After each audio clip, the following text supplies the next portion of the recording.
Hey everyone, thanks again for tuning in to Sin's Workshop here on YouTube. I hope you're all having a great day. So, today we're going to be talking about Lightbringer by Claire Legrand. It's the final novel in the Empirium Trilogy that started off with Furyborn, and the predecessor for this one is Kingsbane. Sorry, it's like really stormy out, so I'm like really congested, so I have to be like taking deep breaths when I talk. But anyway, this was one of my highly anticipated reads of this year because I really loved Furyborn and I really loved Kingsbane. And after the cliffhanger of Kingsbane, I was just like, I need to know what's going to happen next. I need to know what's going to happen next. Was not disappointed. Let me say that. It is a long book. The story does run almost 600 pages, I believe 592 pages, but it doesn't feel like it. This is the second book this year that I've read that's really long, but it doesn't feel long. And the reason being is because there's a lot of momentum. Legrand is really good at creating momentum with her storytelling and building it up. And I think that's really amazing that she's able to do that, especially when she has so many character perspectives, and each perspective is important. You know, each perspective adds to the story. It adds to the overall plot, and it adds to the tension and momentum. You know, it keeps it engaging. Legrand keeps the story engaging by delving into these characters and who they are and their perspectives. I mean, I just read a book that the author inserts someone else's perspective just for 2 chapters, and it was completely pointless. It didn't add anything to the story, and I was really disappointed by that, because if it doesn't add to it, then why am I reading it, you know? And when I got to the end of the story, I still wasn't satisfied with that particular novel. If you tune into my channel, you know exactly what novel I'm talking about. However, Legrand is incredible with her storytelling, with her characterization, and her overall development of the story because of that momentum, and because she uses other characters. She utilizes who they are to highlight the passage of time, because in this novel, months are going by, and you have to think every time a character notes the passage of time, you're just like, wow, I cannot believe that this character has been enduring this for so long. It doesn't feel like it to you, the reader, but it is noteworthy. And Legrand doesn't bog down the story by saying 3 months later. No, she puts it into the dialogue. She puts it into the structure of these scenes. When they're talking about a shipbuilding to go save Iliana, you know, why? If you've read Kingsbane, you know, I really don't want to spoil anything, but in this novel, Iliana is now in the clutches of her mortal enemy, Corian, the angel. And he's a bad guy. He is a bad guy, and he's a little crazy at this point. But her friends need to save her, and they're talking about building a ship to save her. And they know it's gonna take weeks. And her friend's like, I can't wait weeks. I have to go save her now. And it's important. It is important to showcase this because it highlights Iliana'S resilience, and it highlights the tension in the story. Like, it's, you read it and you're just like, you're so tightly wound because you need to know what's going to happen next. Which I ultimately really enjoyed. I really did.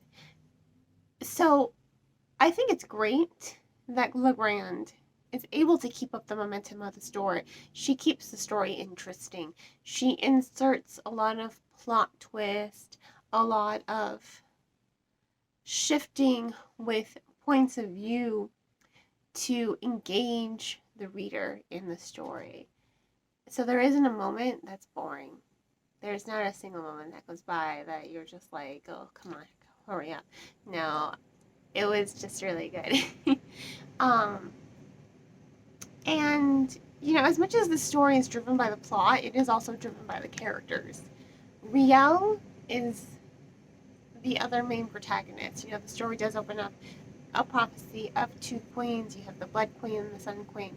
At the beginning of the novel, of the first novel, you already kind of know, not kind of, you already know that Riel is considered the Blood Queen.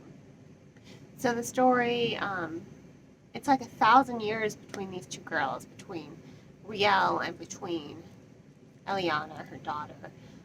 Yeah, her daughter is, you have to read the story. I mean, you just have to read it. You have to read Furyborn. You have to read Kingsbane. Because there's so much in this novel that connects. And that's another thing I love about Legrand's reading. She brings it full circle. You know, she just has this beginning. Here's book 2, and then here's book 3. It's a perfect circle. And I love that when storytelling. There are no really loose ends. It is really compelling to read. And I was horribly addicted to this novel. Now, back to the characters. You have Riel and you have Iliana. They are both the queens. And what I think is really great about Legrand's writing is you feel something for these characters. You love them, you hate them, you pity them. Especially with Riel, you know, she spent so much time in the first 2 novels just trying to get everyone's love. You know, she's so powerful and she's endured so much only to be constantly rejected by the people she loves, except for the, you know, evil angel Corian. He's the only one who loves her. He pretty much worships the ground that she walks on. You know, this is the love she's always wanted. She's wanted this love and this acceptance that he offers her. So the reader can understand, you know, you, the reader, understands why she fell into darkness at the end of Kingsbane. Because now she is with Corian in this novel. You know, that's not a spoiler, it's in the blurb. She is with Corian now. And you understand why. She does a lot of unforgivable things. Let me just say that. She does a lot of unforgivable things.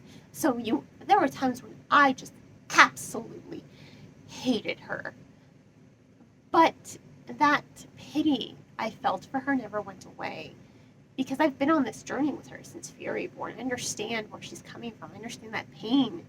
That pain and that sense of rejection that she's constantly felt her entire life. So her falling into darkness after the events of the last novel, it's understandable. You can connect to her. You can understand her, even if you hate her, which I did. You know, Riel, not my favorite. Like I said, she does a lot of unforgivable, crappy things, but she does redeem herself in the end, and that's all thanks to her daughter, Iliana, who's finally able, with the help of Simon, to go back to the past. Not to the right moment, but to go back. Properly this time, because that happens in Kingsbane, and it does not go the way you want it to go. But, again, she's a complex character. She's really complex. I love that about Legrand's characters. None of them are just straight black and white. They're all shades of gray. They all do a lot of morally questionable things. Some of the characters, you love them. Some of them, you hate them. Ludovine, I used to love her, but she made a lot of poor decisions. But again, she redeems herself as well. So I understand these characters. I feel for them. And I think that's really powerful. When you are able to feel for a character, the writer has done their job, I think. That is my opinion. If emotion is sparked in you as you're reading, even if it's anger at the characters, and you just want to smack them and be like, get a hold of yourself, it's still just compelling. And it showcases Legrand's talent for writing, because she is an excellent writer. Excellent. And the same can be said for Iliana. Iliana's journey is very different than Riel's. She grew up in a completely different world. She really is the light. She really is the Sun Queen. She is the light to Riel's darkness. And you really do get to see the juxtaposition of who they are. They are perfect foils for one another, even though they share very little scene time together. They are perfect foils as far as the story is concerned, and they balance each other out. They give the reader a look at how decisions and how the world just affects how they have developed and grown. And that's ultimately what I took away from this novel. And those are just the two main characters. I mean, everyone else, really complex. Like I said, there's no character who's just all good or all bad. Like, I hate Corian. But again, I understand where he's coming from. You understand the characters, and I think that's really good. You can hate them, and you love them, and you feel for them, but you can connect to them and understand them. And that's really important when it comes to storytelling. You need to be able to understand the characters and where they're coming from to really get that emotional impact. And like I said, Legrand did an excellent job with this novel. I think it's a near perfect conclusion. And lots of plot twists. Again, like, what? I was just like, I knew it. They were good. They were good, though. The story does remain unpredictable. You get hints of things, like when I was like, I knew it. Like, I just knew it. You have to read the story. I can't say that enough. It's such a good story. So, once again, this was Lightbringer by Claire Legrand. I'm going to go ahead and give it 5 stars. Yeah.